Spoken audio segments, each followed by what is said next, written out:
ഇനിയുള്ള 10 ദിനങ്ങൾ ഒരു സാധാരണ ദിനമായി നമ്മുടെ ജീവിതത്തിൽ മാറാൻ പാടില്ല. എന്തോ ചില അത്ഭുതങ്ങൾ നമ്മുടെ ജീവിതത്തിൽ നമ്മൾ വരുത്തേണ്ടുന്ന മാസം അല്ലെങ്കിൽ ദിനങ്ങളാണ്. നബി സല്ലല്ലാഹു അലൈഹി വസല്ലമ സാധാരണഗതിയിൽ നമസ്കരിക്കുന്ന രാത്രിയൊക്കെ ഒരുപാട് ദീർഘമായി നിസ്കരിച്ചിട്ട് കാലിന് നീര് വരാറുണ്ടായിരുന്നു, റമദാൻ അല്ലാത്തൊരു സമയത്ത്. എന്നാൽ റമദാൻ കൂടെ വരുമ്പോൾ ഭാര്യയായ ആയിഷ റളിയല്ലാഹു അൻഹ, പ്രവാചകന്റെ പ്രിയപ്പെട്ട ഭാര്യ പറയാണ്, കാന ഇദാ ദഖലൽ അശ്റ, അവസാനത്തെ 10 പ്രവേശിച്ചാൽ, അഹ്യൽ ലൈൽ, പിന്നെയുള്ള രാത്രികൾ ഹയാത്താക്കും. ആ രാത്രി ഹയാത്താക്കും എന്ന് പറഞ്ഞാൽ രാത്രി ഒരുപാട് സമയം അങ്ങ് നിസ്കരിക്കും, ഖിയാമുണ്ടാകും. വലിയ ഇഅ്തികാഫ്, ഒരുപാട് സമയം പള്ളിയിൽ മാത്രം ചിന്തകളായി ആരാധനയിലായി ചെലവഴിക്കും. വൽ ഖുർആൻ, ധാരാളം ഖുർആനിന്റെ പാരായണം കൊണ്ട് രാത്രി സജ്ജമാക്കും. വദ്ദിക്രി വദ്ദുആഇ, ധാരാളം ദിക്ർ ദുആകൾ അധികരിപ്പിച്ചുകൊണ്ട് രാത്രി ഹയാത്താക്കും. പള്ളിയിൽ വരാൻ പ്രയാസമുണ്ടോ? വീട്ടിൽ ഇത് ചെയ്യാം. ഇഅ്തികാഫ് വീട്ടിൽ നടക്കൂല, എന്നാൽ രാത്രിയിലുള്ള നന്മകൾ അധികരിപ്പിക്കുക എന്നത് അതിന്റെ ഭാഗമാണ്. തന്റെ അരമുണ്ട് മുറുക്കി ഉടുത്തൊരു വല്ലാത്ത ജാഗ്രതയുടെ തയ്യാറെടുപ്പുണ്ടായിരുന്നു, ഒരു ഒരുക്കുണ്ടായിരുന്നു. ഒരുങ്ങണം, നമ്മൾ മാറ്റിവെക്കണം. നമ്മൾ മാത്രം പള്ളിയിൽ ഇരിക്കുന്ന, ഭാര്യ ഫോണിലാണ്, മക്കള് അങ്ങാടിയിലാണ്, അവരതാ 420 മറ്റും സാധനങ്ങളും തിന്നും കുടിച്ചും അങ്ങാടിയിൽ നടക്കുകയാണ്. ഷോപ്പിങ്ങിന്റെ പേര് പറഞ്ഞ് കുടുംബസമേതം കറങ്ങി നടക്കുകയാണ്. പ്രവാചകന്റെ ചരിത്രം പറയാണ്, ഈ ആരാധനയിലേക്ക് തന്റെ കുടുംബത്തെ വിളിച്ചുണർത്തി കൊണ്ടുവരികയാണ്. എല്ലാവർക്കും കിട്ടണം ഇതിന്റെ മൂല്യം. ആ ലൈലത്തുൽ ഖദറിന്റെ മഹത്വം നഷ്ടപ്പെടാതിരിക്കാൻ സല്ലല്ലാഹു അലൈഹി വസല്ലമ രാത്രിയും പകലിലും ഒരു വേറിട്ട ജീവിതമായിരുന്നു. ജിബ്രീൽ അലൈഹിസ്സലാത്തു വസ്സലാം വന്നുകൊണ്ട് ഖുർആനിനെ പരിശോധിക്കാറുണ്ടായിരുന്നു. നബി തങ്ങൾ ജിബ്രീൽ വരുന്ന സമയത്തെക്കുറിച്ച് പറയാണ്, അജ്വദന്നാസ്, ജനങ്ങളുടെ കൂട്ടത്തിലെ ഏറ്റവും ദാനം ചെയ്യുന്നത് നബിയായിരുന്നു. നബിക്ക് എത്ര കോടിന്റെ ആസ്തി ഉണ്ട്, എത്ര വലിയ ബിസിനസ് ഉണ്ട്? ഒന്നുമില്ല. പക്ഷെ ഉള്ളത് എന്താണോ അത് കൊടുക്കാനുള്ള മനസ്സായിരുന്നു. നമ്മൾ ഇപ്പോഴും ആലോചിക്കുകയാണ്, കളക്ഷൻ കൂടുതലാണ്, സ്ഥാപനങ്ങളുടെ പൈസ ഒരുപാട് ആവശ്യങ്ങൾ ചെലവ് വരികയാണ്, പള്ളിയിൽ നിന്ന് ഇറങ്ങിയ പിരിവാണ്. നമ്മളെ കൊണ്ട് കഴിയുന്നത് ഇഖ്ലാസോടെ നമ്മൾ ചെയ്യാൻ, നമ്മുടെ കഴിവ് നമുക്കറിയാം. ഇത് കൊടുക്കുന്ന മനുഷ്യന്റെ ഗുണം എന്താണ്? അല്ലാഹുവിന്റെ ഖുർആൻ പറയാണ്, വമാ അൻഫഖ്തും മിൻ ഷൈ, നിങ്ങൾക്ക് ലഭിച്ചതിൽ നിന്ന് നിങ്ങൾ എന്തെങ്കിലും ഒന്ന് ചെലവഴിച്ചാൽ ഫഹുവ യുഖ്ലിഫുഹു, അല്ലാഹു അതിന് പകരം വേറെ തരും. നിങ്ങൾക്ക് നഷ്ടം വരൂല. കൊടുത്തതിന്റെ പേരിൽ നിങ്ങൾക്കൊരിക്കലും നാശനഷ്ടം വരൂല, നിങ്ങൾക്ക് പകരം തരും. വഹുവ ഖൈറുർ റാസിഖീൻ, ഏറ്റവും നന്നായി റിസ്ക് തരുന്നത് അല്ലാഹയാണ്. ഞാനിതൊക്കെ കൊടുത്താൽ എനിക്ക് റമദാൻ കഴിഞ്ഞ പിന്നെ ജീവിക്കണ്ടേ? അല്ലാഹ് തരും, പരിഹാരം പടച്ചറപ്പ് തുറന്നിട്ട് തരും.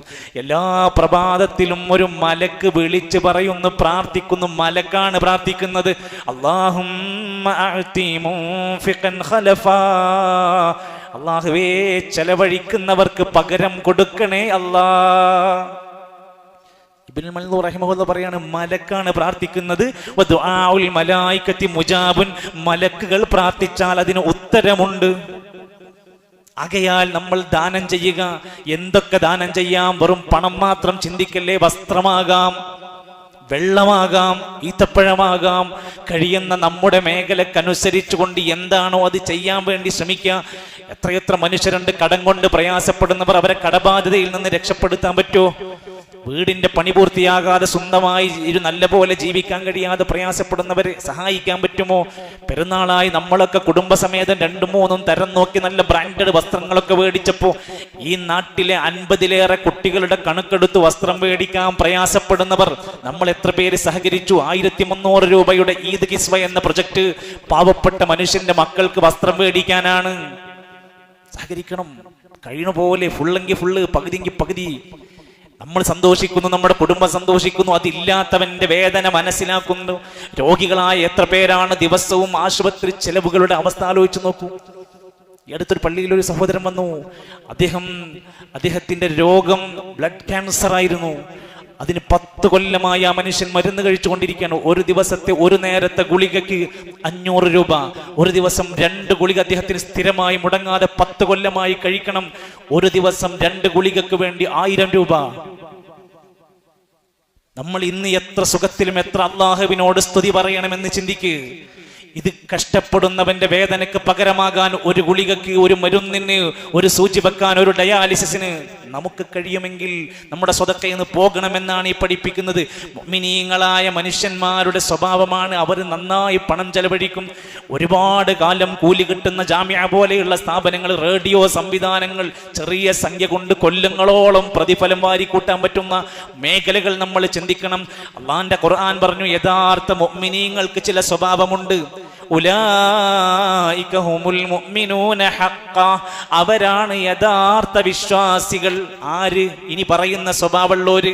ഇദാ തുലിയത് അലൈഹിം ആയാതു സാദതുഹും ഈമാന, അല്ലാഹുവിന്റെ ആയത്ത് ഓതി കേൾപ്പിച്ച് കേട്ട് കഴിഞ്ഞാൽ ഈമാൻ കൂടും. പ്രസംഗം കേട്ടാൽ ഈമാൻ കൂടണം. ആയത്ത് ഉദ്ധരിച്ചുള്ള വാക്കുകൾ കേൾക്കുമ്പോൾ ഈമാൻ കൂടുന്നവരാ. ഖുർആനിന്റെ ആയത്ത് കേട്ടിട്ട് ഈമാൻ കൂടുക, അത് മുഅ്മിനിന്റെ സ്വഭാവമാണ്. വഅലാ റബ്ബിഹിം യതവക്കലൂൻ, അല്ലാഹുവിൽ എല്ലാ കാര്യങ്ങളും ബരമേൽപ്പിക്കുന്നവരാണ്. അടുത്ത ശ്രദ്ധിക്ക്, അല്ലദീന യുഖീമൂനസ്സലാ, അവർ നമസ്കാരം കൃത്യനിഷ്ഠമായി പാലിക്കുന്നവരാണ്. അതോടൊപ്പം വമിമ്മാ റസഖ്നാഹും യുൻഫിഖൂൻ, അവർക്ക് കൊടുത്തതിൽ നിന്ന്, പടച്ചോൻ തന്നതിൽ നിന്ന് അവർ അല്ലാഹുവിന് ഇഷ്ടപ്പെട്ടതിൽ ചെലവഴിക്കുന്നവരാണ്. അവരാണ് ഒറിജിനൽ മുഅ്മിനീങ്ങൾ. ആ പ്രയോഗം തന്നെ എത്ര കൃത്യമായിട്ടാണ് കൊടുത്തത്. അതുകൊണ്ട് ഈ ദിനങ്ങൾ, ഇനിയുള്ള മണിക്കൂറുകൾ പോലും നമുക്ക് വിലപ്പെട്ടതാണ്. നമ്മൾ എന്തിൻ്റെയൊക്കെയോ തിരക്കിലാണ്, നമ്മൾ എന്തിൻ്റെയൊക്കെയോ പ്ലാനിങ്ങിലാണ് പോണത്. ഒന്ന് തിരിച്ചു പിടിക്കണം. ആയുസ്സാണ് തീർന്നു പോയിക്കൊണ്ടിരിക്കുന്നത്. വരുന്ന റമദാൻ ആർക്കുണ്ടാകുമെന്ന്, ആരൊക്കെ ജീവിതത്തിൽ വരുമെന്ന്, ആരൊക്കെ അവിടെ ഉണ്ടെന്ന് ഒരു ഗ്യാരണ്ടിയും പറയാൻ കഴിയാത്ത ഒരു ചാൻസ്. ആരെങ്കിലും ലൈലത്തുൽ ഖദറിന്റെ ആ ഹുർമത്ത് നഷ്ടപ്പെടുത്തിയോ അവൻ എല്ലാ ഖൈറും നഷ്ടപ്പെടാൻ പോവാണ്. അതുകൊണ്ട് എന്താ നമ്മൾ ചെയ്യേണ്ടത്? ഏറ്റവും കൂടുതലായി നമ്മൾ ശ്രദ്ധിക്കേണ്ടത് ഇഅ്തികാഫിനെ കുറിച്ച് ചിന്തിക്കണം. ഇഅ്തികാഫിനെ കുറിച്ച് ചിന്തിക്കുക എന്ന് പറയുമ്പോൾ ചിലരെങ്കിലും ചിന്തിക്കേണ്ടാവും, നിങ്ങൾക്ക് പറഞ്ഞാൽ മതി, നമുക്ക് വേറെ എന്തെല്ലാം കാര്യങ്ങളുണ്ട്. ഉണ്ടാകാം, കഴിയുന്ന സമയമെങ്കിൽ. 24 മണിക്കൂർ തന്നെ വേണമെന്നൊന്നുമില്ല. 2 മണിക്കൂറുള്ള പറ്റുമെങ്കിൽ 2 മണിക്കൂർ ഇരിക്ക്. നിന്റെ ഫോണൊക്കെ ഒന്ന് മാറ്റി വെച്ച് പള്ളിയിലങ്ങൾ വന്ന് ഇരുന്ന് മറ്റു വർത്താനങ്ങളൊക്കെ ഒഴിവാക്കി ലുസൂമൻ ഫിൽ മസ്ജിദി, പള്ളിയിൽ തന്നെയും ചടഞ്ഞു കൂടി ഇബാദത്തുകളിലും പ്രാർത്ഥനയിലുമായി കഴിഞ്ഞുകൂടലാണ് ഇഅ്തികാഫ്. അതിന് സാധ്യമാകുന്നവർ പകല് കഴിയുന്നവർ പകല്, രാത്രിയാകുന്നവർ രാത്രി, അങ്ങനെ കഴിയാവുന്ന പോലെ. ഇഅ്തികാഫുമായി ബന്ധപ്പെട്ടുള്ള എത്ര പരാമർശങ്ങളാണ്. വിശുദ്ധ ഖുർആനിൽ കഅബാലയം പണിതുയർത്തിയ സമയത്ത് ഇസ്മായിൽ നബി അലൈഹിസ്സലാമിനോട് ഇബ്രാഹിം നബിനോട് പറയുന്നുണ്ട്, അന്ന് പറയുന്നുണ്ട്, നിങ്ങൾ 2 പേരും ഈ കഅബ നന്നായി വൃത്തിയാക്കണം. കഅബയുടെ പരിപാലനം പറഞ്ഞു കൊടുക്കുക. അൻതുഹിറാ ബൈത്തിയ, എന്റെ ഭവനം നിങ്ങൾ 2 ആളും വൃത്തിയാക്കണം, ശുദ്ധിയാക്കണം. ആർക്ക് വേണ്ടി? ലിത്വാഇഫീന, അവിടെ തവാഫ് ചെയ്യുന്നവരുണ്ട്, അവർക്ക് വേണ്ടി. വൽ ആകിഫീന, അവിടെ ഇഅ്തികാഫ് ഇരിക്കുന്നവരുണ്ട്, അവർക്ക് വേണ്ടി.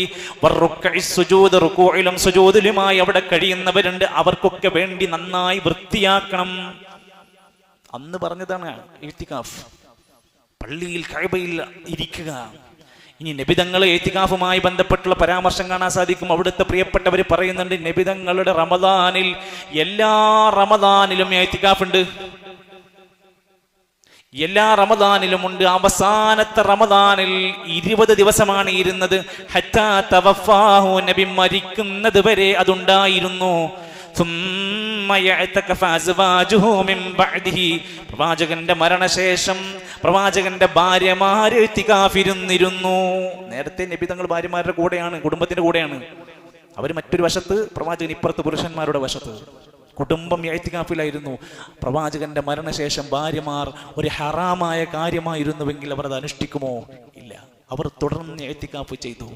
ഇസ്ലാമിൽ പുരുഷന് മാത്രമല്ല സ്ത്രീക്കും ഒരു സ്വാതന്ത്ര്യം കൊടുത്തിട്ടുണ്ട്, ആരാധനാ സ്വാതന്ത്ര്യം. അവർക്കും വൃത്തിയായി നല്ല രൂപത്തിൽ സൗന്ദര്യങ്ങളും ആഡംബരങ്ങളൊന്നുമില്ലാതെ മാന്യമായി പള്ളികളിൽ വരാം, നമസ്കരിക്കാം, ക്ലാസുകൾ പങ്കെടുക്കാം, ഇഅ്തികാഫ് ഇരിക്കാം. ഇസ്ലാം വെച്ച നിബന്ധനകളൊക്കെ പാലിച്ച്. അല്ലാഹുവിന്റെ ഖുർആനിൽ റമദാനിനെ കുറിച്ച്, നോമ്പിനെ കുറിച്ച് പറഞ്ഞ ആയത്തിന്റെ ഇടയിൽ ഒരായത്തുണ്ട്, വലാ തുബാഷിറൂഹുന്ന, നിങ്ങൾ നിങ്ങളുടെ ഭാര്യമാരെ ചുംബിക്കരുത്, വഅൻതും ആകിഫൂന ഫിൽ മസാജിദി, പള്ളികളിൽ ഇഅ്തികാഫിലായിരിക്കുമ്പോൾ. ഖുർആനിലായി പറയുന്നത്. അപ്പോൾ പള്ളിയിലാണെങ്കിൽ ഭാര്യമാര് ചുംബിക്കരുത് എന്ന് പറയുന്നതിന്റെ അർത്ഥം എന്താ? അവർക്ക് അനുവദനീയമാണ് ഇഅ്തികാഫ്. എന്നാൽ ഒരാൾ ഇത്തരം കാര്യങ്ങൾ ചെയ്താൽ അവരുടെ ഇഅ്തികാഫ് മുറിഞ്ഞു പോകും. ഒരാൾ ഇഅ്തികാഫ് ഇരിക്കുക, അയാൾ ആവശ്യമില്ലാതെ അങ്ങനെ അങ്ങാടി കൂടെ ഓരോ കാര്യങ്ങൾക്ക് മേടിക്കാൻ പോവുക, പിന്നെ അടുക്കൻ വന്നിരിക്കുക, അയാൾ ഇഅ്തികാഫ് ബാത്തിലാവും. ഇരിക്കുന്ന സമയം നിയ്യത്തോടുകൂടെ പൂർണ്ണമായി പള്ളിയിലേക്ക് അയാൾ മാറണം. ആവശ്യമില്ലാത്ത സംസാരങ്ങൾ ഒഴിവാക്കണം. അതേത് ആവശ്യം, ഏത് അത്യാവശ്യം നമ്മൾ ചിന്തിക്കണം. പള്ളിനകത്ത് അനാവശ്യമായ കളിച്ചിരി തമാശകൾ കൊണ്ട് നശിപ്പിക്കരുത്. മൊബൈലിന്റെ മിസ്യൂസിങ്, ആ സന്ദർഭങ്ങൾ വരരുത്. വെറും ഉറക്കം മാത്രമാകരുത്. തീറ്റയും കുടിയുമായി മാത്രം ഇഅ്തികാഫിനെ മാറ്റരുത്. മറിച്ച് അത്യാവശ്യ കാര്യങ്ങൾക്ക് സംസാരമാകാം, കൂടിയാലോചനകളാവാം. ഉറക്കം വരുമ്പോൾ അല്പം ഉറങ്ങാം, അതൊന്നും വിരോധിക്കപ്പെട്ടതല്ല. എന്നാൽ അതിന്റെ ഏറ്റവും പൂർണ്ണതയിലേക്ക് എത്താൻ ശുദ്ധമായ മനസ്സുമായി കൂടുതൽ സമയം ഇബാദത്തിൽ വരിക. എന്താ? ലൈലത്തുൽ ഖദറിനെ പ്രതീക്ഷിച്ചുകൊണ്ടാവട്ടെ നമ്മുടെ ഇരുത്തം. അങ്ങനെ രാത്രി ഉണ്ടോ? അങ്ങനെ ഒരു രാത്രിയുണ്ട്. അത് എല്ലാ വർഷത്തിലുമുണ്ട്. അല്ലാഹുവിന്റെ ഖുർആൻ സൂറത്ത് ദുഹാനിന്റെ 1-ാമത്തെ ആയത്ത് മുതൽ 3-ാമത്തെ ആയത്ത് വരെ പറഞ്ഞ ആ ഭാഗം നോക്കൂ. ഇന്നാ അൻസൽനാഹു ഫീ ലൈലത്തിൻ മുബാറക, അനുഗ്രഹീതമായ ഒരു രാത്രിയിലാണ് നാം ഖുർആനിനെ അവതരിപ്പിച്ചിട്ടുള്ളത്. ഏതാണ് ആ രാത്രി? അടുത്ത ആയത്തിൽ പറഞ്ഞു, ലൈലത്തുൽ ഖദ്രി ഖൈറും മിൻ അൽഫി ശഹർ. മറ്റൊരായത്തിൽ അത് വിശദീകരിച്ച് പറഞ്ഞു, അത് ലൈലത്തുൽ ഖദറാണ്, അത് 1000 മാസത്തേക്കാൾ പോരിശയുള്ള ഒരു രാവാണ്. 1000 മാസം എന്ന് പറഞ്ഞാൽ 83 കൊല്ലാണ്. നമുക്കൊരു ആയുസ് കിട്ടുമോ? 83 കൊല്ലം ജീവിക്കാൻ നമുക്ക് കിട്ടുമോ? ആ കിട്ടാത്തവൻക്കും ലഭിക്കും അതിന്റെ പുണ്യം.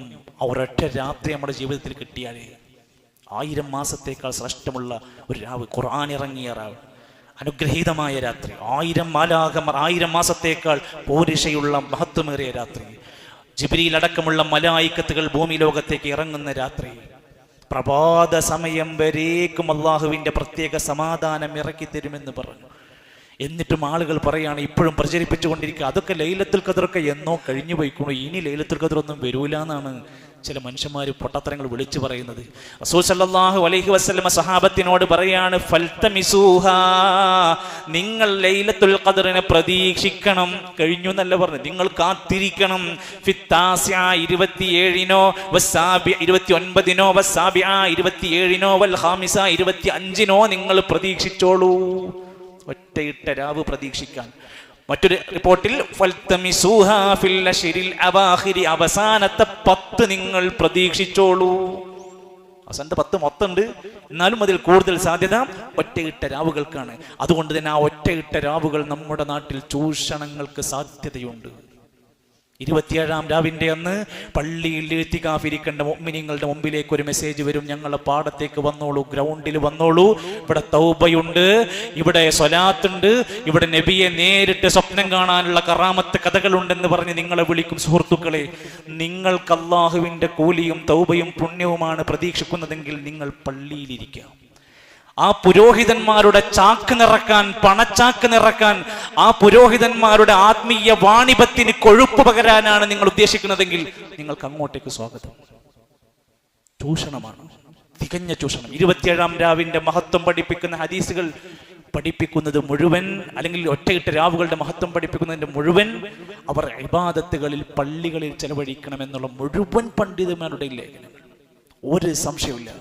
ഒരങ്ങാടിക്കും ഒരു പാടത്തിനും അതിൻ്റെക്കാൾ പോരിശ വേറെ കൊടുത്തിട്ടില്ല ഈ പള്ളികളിൽ ഇരിക്കുന്നതിനേക്കാൾ. എന്നാൽ ഈ കൗമിനെ കൊണ്ട് എന്തൊക്കെ ചെയ്യിക്കുന്നു. ഇനി ചിലരെ പാടത്തേക്ക് വിട്ടില്ലെങ്കിലും പള്ളികളിൽ ദീൻ പഠിപ്പിക്കാത്ത സ്വലാത്തുകൾ, രാവാണെന്ന് പറയുന്നു. എല്ലാ മനുഷ്യന്മാരും അതിൻ്റെ കിട്ടാൻ വേണ്ടി വരും.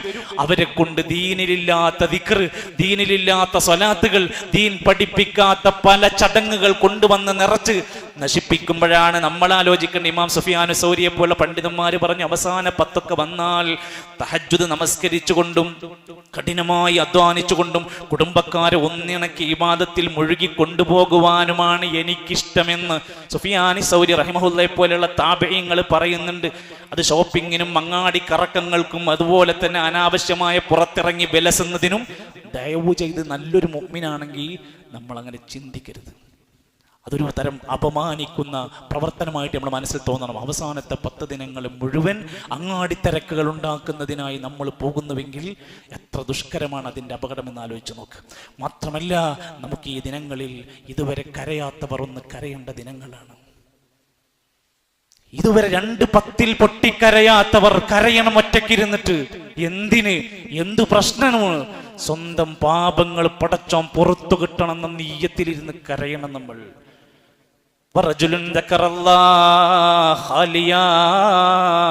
ഒറ്റക്കൊരു മനുഷ്യൻ ഇങ്ങനെ ഒഴിഞ്ഞിരിക്കുന്നു.